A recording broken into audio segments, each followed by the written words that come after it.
Hello, my friends. Hello, my life warriors, wherever you are in the world. I do hope you're having a good day. Welcome to the Day In, Day Out podcast. This is episode number 70, where I had the immense pleasure of having Candice Quartermain, love the last name, on the podcast. She is a circular economy relationship communications coach. We had a in-depth conversation about many different subjects, especially around the circular economy. So please sit back, enjoy this podcast, and have a great day. And please subscribe. Have a great one, and I shall speak to you soon. Peace. Hello, my friends. Hello, my life warriors, wherever you are in the world. Welcome to the Day In, Day Out podcast. This is episode number 70. Today, I am very privileged to have, Candice Quartermain. You know what? I like the last name Quartermain. It reminds me of King Solomon's Mines, but that's another story. But yes, she is a circular economy relationship consultant. Relationship communication coach, I should say, like consultant, maybe. Yes. But how are you today, Miss Quartermain? I think I'm going to refer to you like that. How are you? Thank you so much for having me. It's great to be here. Excellent. Just a quick question. When they say circular economy, what does that mean? Great question. So the circular economy is basically a model that seeks to shift our existing economy from take, make, and throw away to one that's regenerative by design. So it's around, if we're going to take and make, how do we regenerate? How do we put it back into the system so it can continue to add value for us over and over again? That's not just in the concept of, materials like plastics. It's also in the concept of the biological side, like our soils. If we're going to grow something and use our soils, how do we keep our soils nice and enriched and keep the food that we have and use going back into Mother Nature, back into Earth to continue to provide life for us? Back into Mother Nature to provide life for us. What sort of schemes have been put into place right now to make that happen?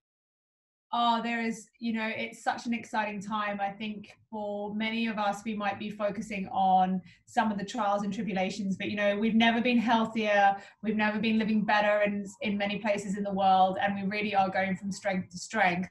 And I think what we're really seeing is a shift of consciousness where people are recognizing better ways of doing things and seeing it.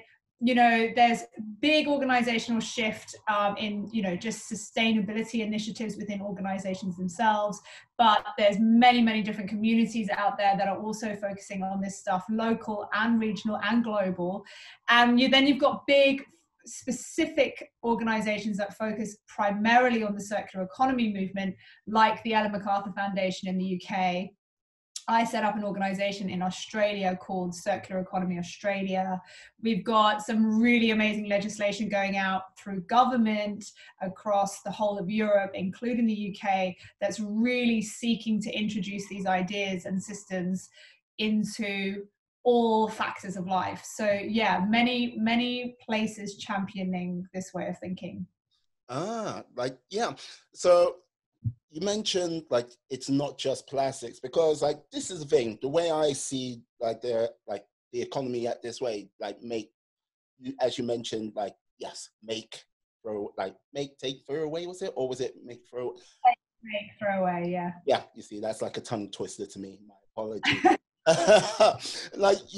Basically, the latest Canon and Sony have just released two of their latest cameras, right? And this is a product which is going to be around for maybe 5 years. But year on year, you see new phones come out, you see new laptops come out.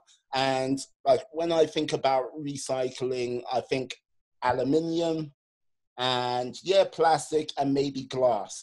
But there is a whole heap of other components which make up these products. So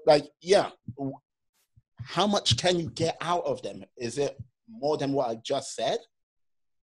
Yeah, absolutely. I mean, at the end of the day, if you are conscious about if you lead with an intention of what it is that you want to design, and intent really is the first signal of human design. Mm-hmm. If you lead with an intention to take a material, no matter whether it's biological or technical, you can actually make it in a way that it can continue to go around. And one of the easiest examples of this is designing something that can assemble and then disassemble easily. So the Herman Miller chair is a good example. Each product is specifically designed so each component can come apart and easily separate between the different kinds of materials to then go back into new systems to either fix or upgrade chairs, or they can actually then go get melted back down and made into new materials. So if you intend from the get-go to keep that material at its highest quality to continue to cycle around in a system, the opportunities are endless. The challenge for us is that we currently live in a system where we're trying to create economies of scale and really bring products to an affordable level, which may mean cutting corners and gluing things that mean that, once they're glued or meshed with many different types of materials, then their ability to then reuse or regenerate is limited. And so, like these technical products you talk about cameras and laptops and mobile phones, that really is the opportunity for these manufacturers to look at how they're making them, with the opportunity to say, if we were to keep all these components to design the future phones, what does that look like? And it's true, the components that exist in the latest technology of laptops, cameras, etc. today, mobile phones particularly, are actually very similar to what they were 10 years ago. The technology's just updated, things are smaller and more compact, and that we've learned. So I think, the things to be mindful of is, like a material like gold. There is now more gold in mobile phones in the world than there is estimated to actually be left in the ground. So there's a hell of a lot of gold to be found in landfill, and so people are now mining for these materials in other places because they've already been reused and trashed. Now we don't have them left in our earth, and that's the bit when we need to start thinking about how we find the value moving forward. More gold in mobile phones right now than it actually is in the earth. Wow. Yeah, or above the ground for sure. Then there is that. Yeah, but there's a hell of a lot of mobile phones that we had no idea about. Well, yep, there's gold in those mobile phones. Yeehaw, as they say. Yes. Like, this is the thing. Like, when you say, like, yes, when I think recycling, sometimes I think of it as like products which are not sort of high end. But when you mention the Herman Miller chair, that is like, if you don't know Herman Miller, it's like quite up there as things go with regards to products.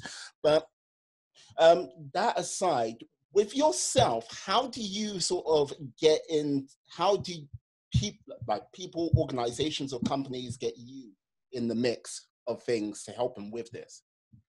That's a great question. So I regard myself as a orchestrator or a facilitator. So my job is to really enable.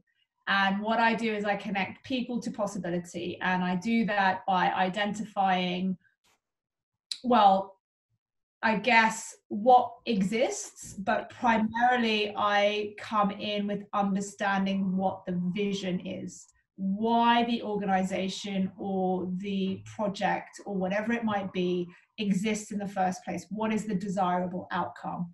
And then what I do is I then break it down into all the different resources and relationships that exist in order to maximize the opportunity to achieve the outcome that we want to do. And a lot of the work that I do now is really about helping organizations be reminded of what their vision is in the first place. Because, it all comes down to intention. these amazing organizations exist not because they want to make lots of money, which is often what becomes business as usual. You know, you have to go out and sell a certain amount because you've got bills to pay and jobs to keep and all that jazz. But actually, the person that created the carpet company, the lighting company, the service company, they had a vision of wanting to contribute in the world when they started. And so a lot of my work is actually about identifying how we rekindle that vision and how we bring that vision into the day-to-day to really open up possibility with how we work and achieve what it is that we're trying to achieve beyond just the economic desirability. So beyond the economic desirability. So would that mean products would be more expensive, or would that mean, what would that mean?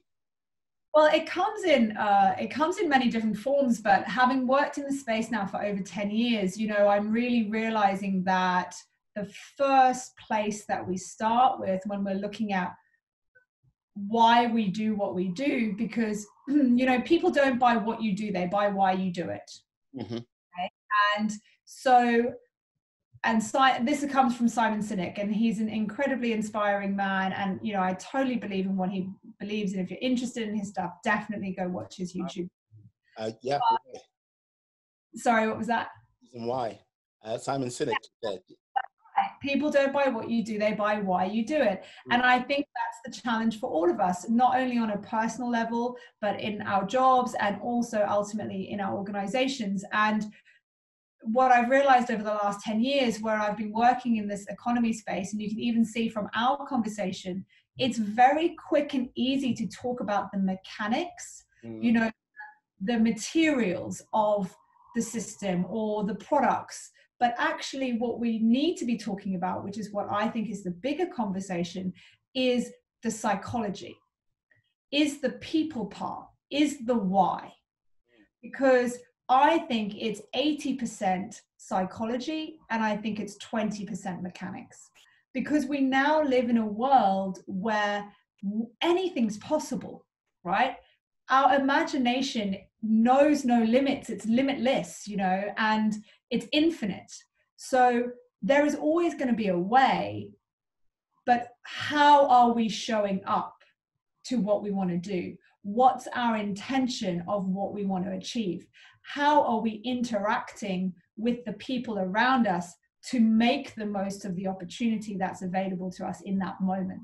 And that's really where my work is focused at the moment, is about saying, how are we showing up? Where are we wanting to go? And very much leading with a why rather than a how or a what.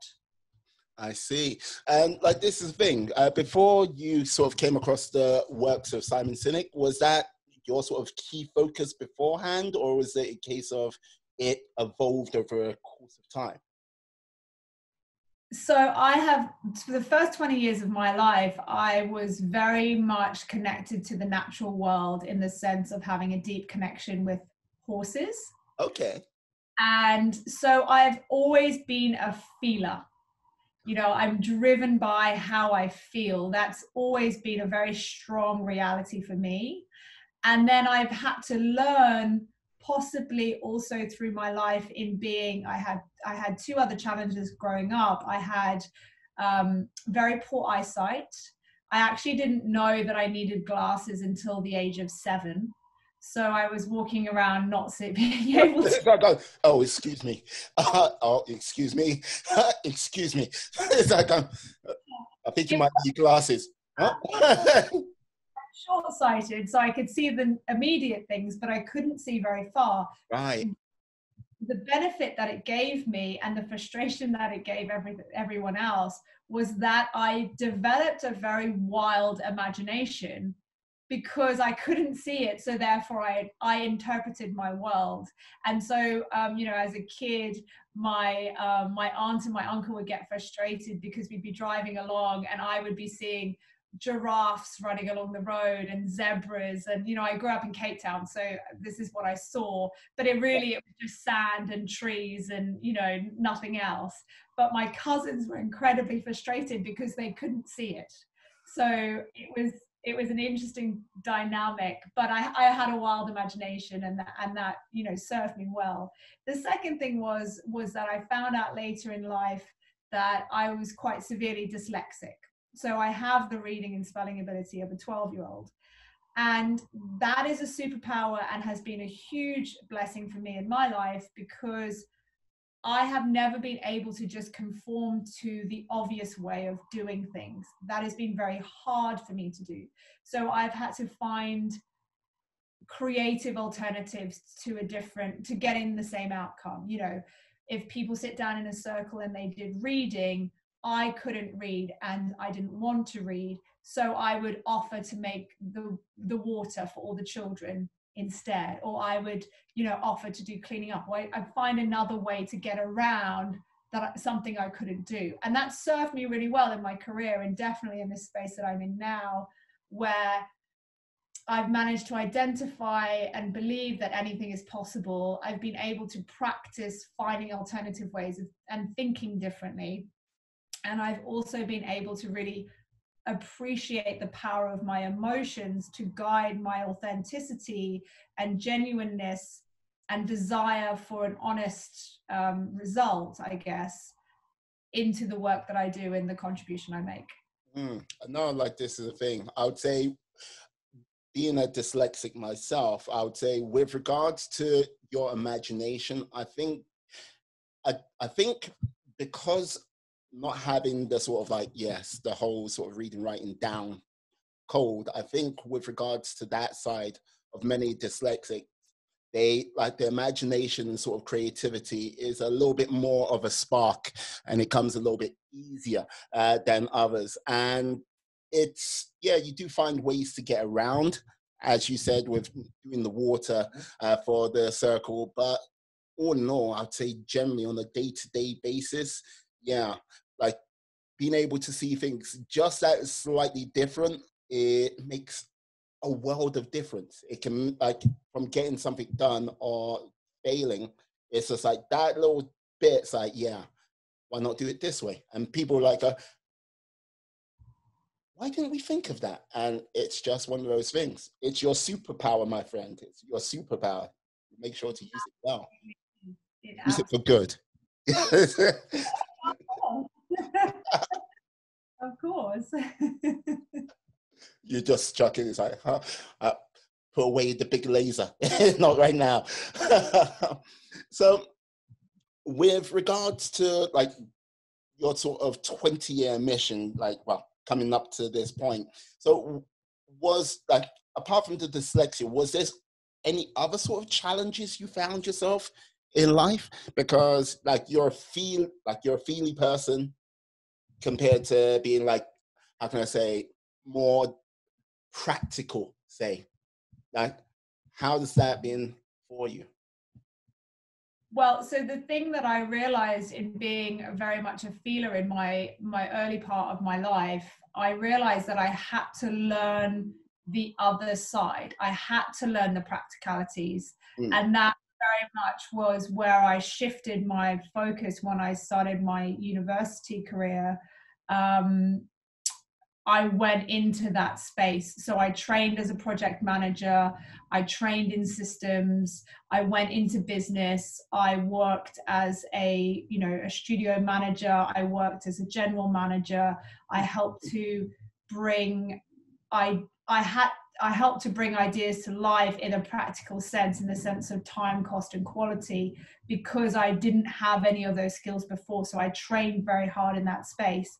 And what that meant was, for the last sort of 15 years of my career, that's been my focus. I've had to deliver the projects. I've had to deliver the results. I've had to create the success for the organizations. I've had to identify new jobs. I've had to grow business, whatever it might have been. And that has really got me to the place that I'm at now, where I'm able to return back to the more emotional side of things and identify that you can get things done, but why why are you getting those things done? Where is the intention of what it is that you're trying to create? Where is the vision of what you're trying to do? Because I think that that's our biggest opportunity now in society, is to awaken from this world of opportunity that may have put us into a more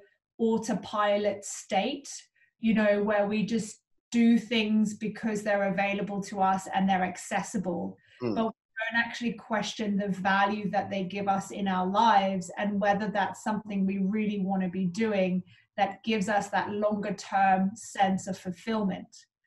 For example, scrolling on your mobile phone and social media, how much, if you were to really look at the amount of time that you invest in it, how much does it give you long-term satisfaction and joy versus discomfort and lost time of opportunity where you could potentially be doing something else that may serve you better?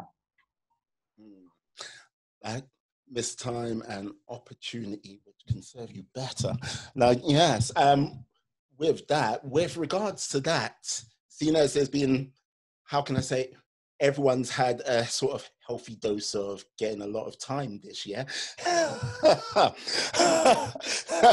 I wonder why. So how have you been like making the most of your time over the last few months?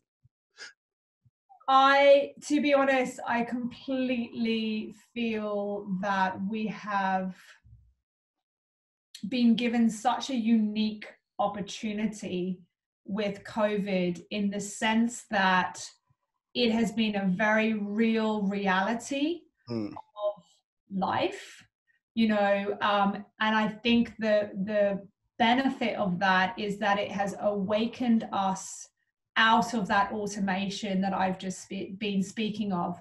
You know, these activities and these ways of living that we just do week on week, and then we wake up 3 years later and go, why was I doing that? I didn't even like it. I didn't even enjoy it, but I just did it because I was comfortable and it was easy.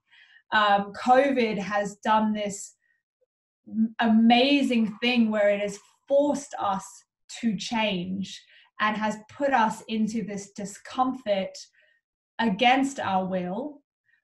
But the benefit of that is we have learned something, because that's what discomfort brings, and that's what change brings, is opportunity for growth. And my hope for the majority out there is that they have been able to seek the opportunity that has been presented, and they've been able to learn something about themselves, about what makes them happy.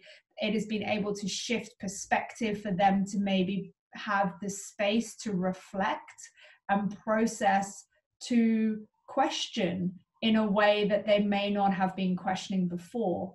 For me personally, in my life, I have definitely lent far more into that psychological space of saying, we really can do anything as a society and as humanity that we want to do. We just have to get ourselves in the right headspace to do it, you know, and looking at the amazing things that have come out of COVID, how quickly we've been able to respond, how quickly we've been able to create solutions, how quickly we've been able to find a way of living in our homes when the majority of the time it's about getting out the door every, you know. When you say getting out the door quickly, you've got how many kids? I know you've got one, but do you have another? Yeah, getting out of any place quickly with 2 children. I think that's a time left far behind. It's like, I do agree with you right now. With regards to like the lockdown, COVID, and everything like this, this is a unique opportunity. If you haven't been affected by like the big bad COVID, no, like none of your family or anyone suffered, fingers crossed. Like this, with the amount of time which is being sort of given to amount of people, if it's a case of like, if it's here in the UK, if they've been furloughed off with pay, that's still like, that's a whole heap of time which you've never get before.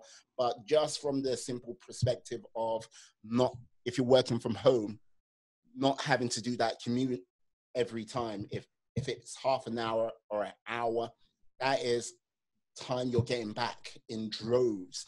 And I think with this, I think if this ever happens again, I think there's going to be people who have taken advantage of it fully right now.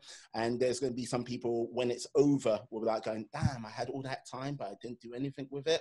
I feel sorry for those guys, but right now, it's an excellent time for people to do stuff they might not have done before. Yeah, I admit there was a period of time where you couldn't go out and do that, but you know what I mean? But if you want to learn a new skill at home, you can do that. If you want it to learn a new language, basically like speak to people you haven't spoken to for ages, this is a perfect time for it. But that's another story. Yeah, and the other thing I would say is that there have been so many of us affected in the health and wellness space as well as the workspace. And I think no matter how hard it is or it has been, the reality is that you will have felt the discomfort and the need for change, and you will have been able to create some form of change or prove to yourself that you can cope possibly more than you thought you could if someone had said to you before it happened, how do you think you're going to handle this? Just proving that we as humanity are so much stronger and can deal with so much more than we may or may not allow our fears to let us do, I hope gives us the confidence and the courage to allow ourselves to live more into what we truly want. And with regards to humanity and doing what they truly want, do you think there will be a sort of mass exodus or like this tsunami of change for a number of people? Or do you think it's going to be, once we're back in, like people are like, oh, change, and like, oh, I'm back. No, that ain't going to happen. What do you think is going to happen? My hope is that we start to believe a bit more in our internal voice that seeks to be better, seeks to want more, seeks to be the change that we want to see in the world, and seeks to lean into exploring what that might look like with whatever capacity we have available to us. That shifts that perspective of us leaning back and judging and having an opinion and pointing fingers, and instead puts us in a position to be curious, to be open, to be willing to possibility. And I think that, yes, there will be a lot of us where our comfort areas will come back again and we may lean back into that. But I do think change is about being deliberate. It's about being open. It's about having a desire and going to seek that desire. But fundamentally, change is about taking small, tiny steps and showing up over and over and over again and creating new healthy habits that then result in the transformation. It's not a one pill. COVID really, in the reality of time, was probably enough to initiate the initial it was the initial catalyst for change.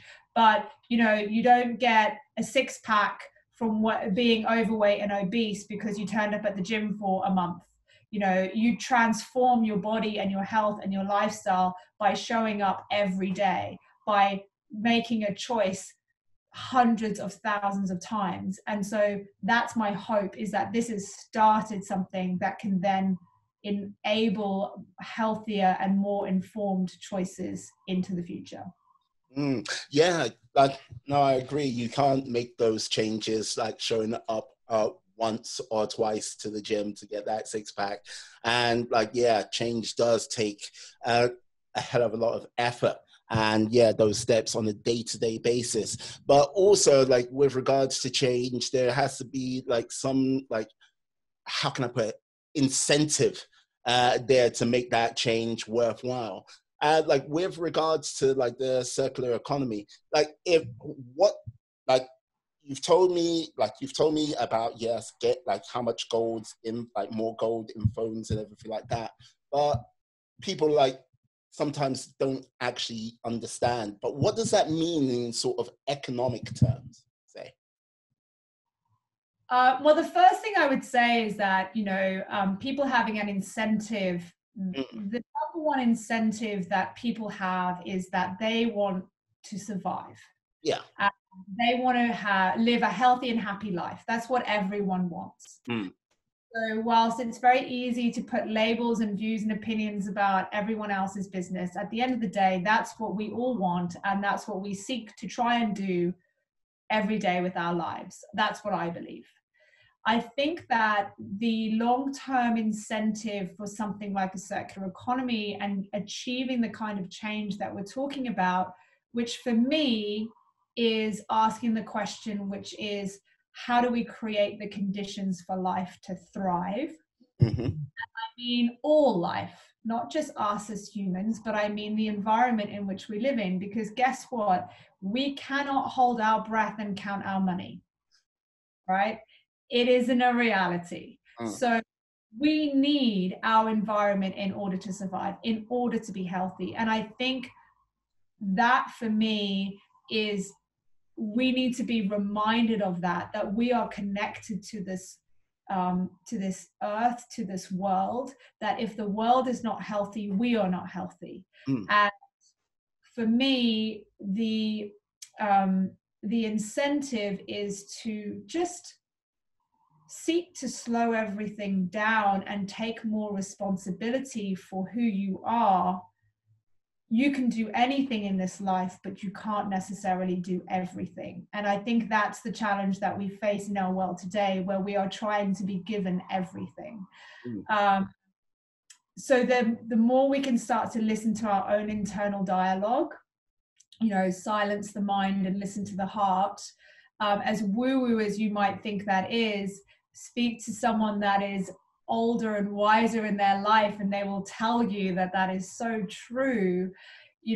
I think the more it will serve us, and we will find that we don't actually need things to be as complex and as full as they are now. And I think that will create an interesting shift, and that will be the incentive, because it will make us healthier and happier. Yeah, no, I understand that. And like, yes, with regards to, yes, count your money, like try breathing, count your money. I understand that totally. I just know there is a healthy group of people who just don't sometimes understand it. It's like, how can I put it? It's like when you describe, this is what I'm going to do to a house, there are many people who go, yeah, I'm going to knock through this wall, I'm going to put this, I'm going to build a wall there. But they can never see it until you've actually hold up a drawing and go, this is what's going to happen. And the reason why I said, what does that mean in economic terms? Because people will, like, you talk about the healthy benefits, which is great for us as humans, great for the environment, for like, yeah, all the animals will walk around and basically the planet as a whole. But when you go, but yeah, what does that mean? When you say, what's the finance, they don't understand it until you go, yeah, it will have X amount behind it. And oh, really? All of a sudden. That's how I see some people seeing it. And I understand where you're coming from. And yeah, I can see what you're saying, and I understand that totally. But do you understand where I'm going with? What I'm hearing is, you're saying that money talks, which I 100% agree with. That is how our economic system works. Our economic system is one that relies on growth. Mm, The challenge is that the current economic system relies on infinite growth by using finite resources. So no matter how much you project into the future, that system cannot sustain itself for the foreseeable. And we're seeing that effect already in very dramatic ways. Whether it's affecting you directly or not, the realities are out there. You know, we live in a world where we're globally connected. It's called google.com. Go and research and see the reality of what's going on. And, you know, I think this is what's really real about COVID. COVID is a result of the world in which we're living in. And it's very real. Things get very real very quickly. For me, the reason why I loved and bought into the circular economy model from the very beginning was because it continued to serve our desirability as humanity to continue to get better, to continue to grow, to continue to advance. But what it does is it maintains the growth and the economic opportunity, but it decouples our dependency on resources. If we create systems and models that are regenerative, that has far more economic value for what we can achieve and how much we can provide than if we take finite resources and we run out of them. So for example, you know, we're depleting our soils and we're not looking after them. And now, you know, you look at the top of soils. I mean, there's crazy research out there because of the agricultural system and what we do and how we grow our food. If we were more regenerative with that, we could just look at rainforests, look at nature. There is no limit to how nature can thrive and recover because its entire system is regenerative by design. And that is the opportunity for us to shift to that. And you know what? The great news is it's worth trillions of dollars, right? The money is there. The economics is alternative business models that says, you know, we can create a product as a service. So instead of having a washing machine that is a white good, who cares about owning white goods? I don't care that I own a washing machine and a fridge. Do I want cold food and clean clothes? You're absolutely right, I do. But I don't care about the right goods, which is why when I'm finished with them or they break, I just throw them away. But each piece of that material is valuable. If the company rented the service, if I knew I could just pay a monthly subscription, you start to see the shift, you know, and we're seeing these new economic models coming in. So the future for me is so exciting because it is an economic solution. It will deliver prosperity for all of us, but we just have to change the way we think about it and the solutions that we create.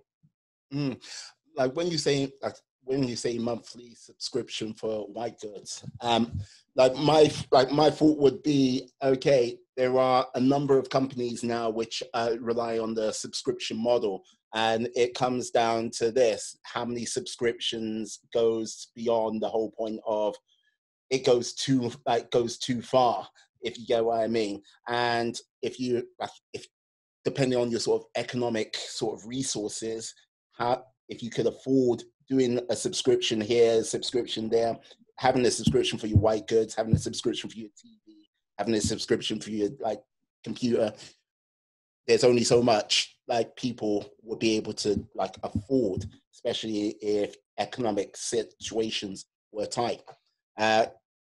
What would you say would be a solution for that? I'm not saying you've got to have all the solutions, but yeah. Well, the good news is these are the kinds of questions that you know, I do think about a lot, and I support my community a lot with this stuff. And they're all valid questions. The challenges never stop coming. What matters is our intention. Okay, if you come with a hard line that says too many subscriptions are not going to work, right? Problem, right? That's the problem, right? Walk away from the problem. Then we're never going to get anywhere. What happens is with innovation and the whole reality of who we are as humanity, and what is so amazing about us is our capacity to create from problem. And so you're seeing these subscription models coming up at the moment because they are a solution, they are regenerative. And in some ways, they're actually reverting back to older ways of doing things that may actually have been more valuable to us in the first place. Take the washing machine example. You know, Okay. we never owned washing machines. We never had washing machines in our home. We would take our washing once a week down to the laundrette and we would pay 20, whatever the money was, to wash our clothes and dry our clothes and bring them home. But now everyone gets told, oh, you can have the white goods in your home. So that's so the thing with the subscription model is it's going to evolve and it's going to change. And I think this all comes back to our intention.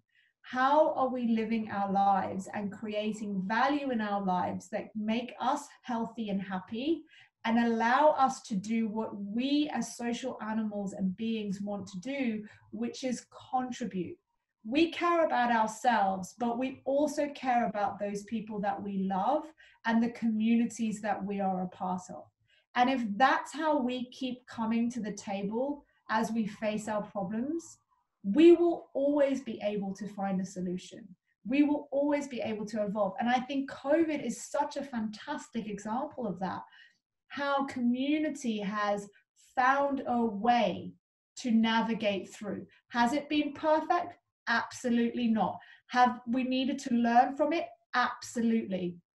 Could we do it better next time? You're damn right. Will we do it better next time? You're damn right. Because guess what? We want to continue to be better. And that's what I mean by, like, don't sit on the sidelines and judge.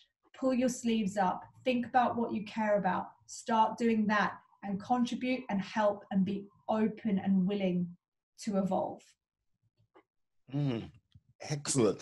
So I've got to say, so how are, like, apart from going to companies, like touting, like, this is what I do, how are you sort of getting the sort of message out there about this opportunity, well, the human race has to change things? What have you been doing along that line? Well, I'm very, very fortunate that over the last 10 years, I've been able to build and connect with some incredible people who are already doing some amazing things. So I'm really just serving first and foremost that community as best I can. So as opportunities, projects, connections come up, I jump in either as a strategist, a project manager, facilitator. I basically hold space and allow the conversations to happen around me, help support vision finding, self-innovation management. So I describe the way I work as sort of as an assemble and disassemble model. That's how Circular Economy Australia works. So you come to me maybe with a problem or a challenge, and then I identify if it's an organizational challenge or whether it's a personal challenge. And then we seek to solve it. So I don't have a one solution fits all reality because I think that that's limiting. Mm-hmm. But what I do is I work, I guess, as a consultant on the organizational side, and then as a leadership coach or a mindset and productivity coach on the other side. So at the moment with COVID, as we've seen many organizations come to a standstill and the focus on I guess just surviving being the priority, change has sort of slowed down in that space. And I've really seen the side of my coaching business take off, where leaders are coming to me now to hold space for them so that they can think through about what they really want for themselves, how they manage the reality of juggling family, commitments and this desire to lead the change they want to see in the world. And so I support them through that. And it's all experiential. It's, I don't come with a promise of massive transformation or results, but I hold the space for the experience to happen and we co-create. And I guess I'm just very lucky and privileged that we do get some really amazing outcomes. And I'm very fortunate to be a part of it because I'm working with people who are invested in having the desired outcomes of goodness. of goodness. I'm liking that. I'm liking it a lot. So answer me this, like from your goodness standpoint, if I had the power to grant you a wish to like make the world a certain way, like down to your desires, what would be that? How would you fulfill that wish? How would I fulfill that wish for you? That's really interesting because I'm currently watching Aladdin for the first time with my kids. For And the first time? For the first, yeah, wait, how old are you? For the first time? I've seen it, but they haven't seen it. So it's Wait, which Aladdin? we're watching the first one. Okay, okay. The second one soon, I'm sure. For me, if I had one wish that I could use over and over again, or if my purpose, if you like, was one thing, it would be to be able to create the conditions for life to thrive.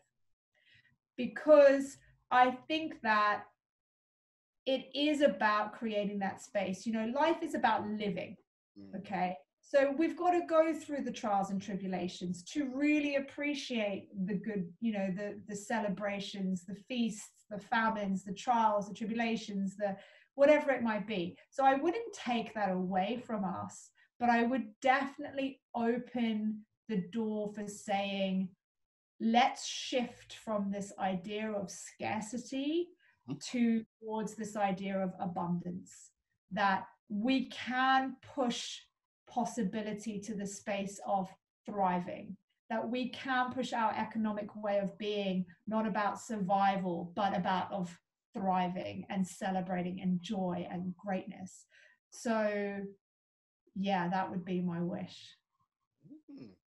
And it would be my wish for 9 billion. 9 billion. Wow. World, right? Okay. It's like, oh, fair enough. Like, hey. Well, come back to me in a month or two. I'll work on that for you. Brilliant. So it's like, oh, excuse me. So is there like any sort of book or literature you would recommend that someone read at this present time? At the moment, I'm currently reading, at the moment, I'm reading a lot of information about non-verbal communication. I'm doing a lot of studying about that, and that's very much returning back to my horse roots. So, you know, I'm realizing that for me in my life, and I guess I'll come back to your question and I'll just finish what I'm saying because I realize I'm going off on a tangent. For me personally, my biggest area of growth at the moment is recognizing that speaking from a place of kindness and necessity is really where you are able to create the opportunity to inspire others to change. And that the more we can let go of judgment, the more we can let go of resistance, the better. If I was to recommend any literature, they're kind of different ones, right? So if you were interested in wanting to know more about circular economy, I would absolutely recommend William McDonoghue's work, which is Cradle to Cradle. He wrote a book called Remaking the Way We Make Things, and then he wrote a follow-up book called Upcycle. That is a really beautiful book that really lays out the whole concept of redesign. It really lays out plenty of visions around how this idea can come to life with lots and lots of different examples. That would be my recommendation. Again, Simon Sinek, I'm reading Infinite Game of his at the moment, which is a great book. Actually, talking of the horse stuff, I've just been reading Monty Roberts' Horse Sense for People, which is about how communication with the natural world, so horses and other animals, but primarily horses, this idea that, you know, these huge animals survive in the wild and they're herd animals, so all they have is the ability to flee, yet they're able to work in these amazing dynamics that allow them to fight off prey, you know, live in crazy environments. And how do they do that? What's the dynamic of how they work with each other in order to achieve this? So really looking at nature's way of solving a lot of the challenges we as people have to navigate every day, and how they do it, and how we can use that to have that as our wisdom of how we approach what we do and how we do it. Perfect, perfect. Now, before we go, like, is there been a film or a TV show during lockdown which has brought you a little bit of joy or escape? Yes. Oh, here we go. Oh, here we go. Come on now. I think for me, so generally I don't tend to watch Netflix. I go on Netflix fasts. Okay. I find that actually when I fall into the dark hole of watching series, I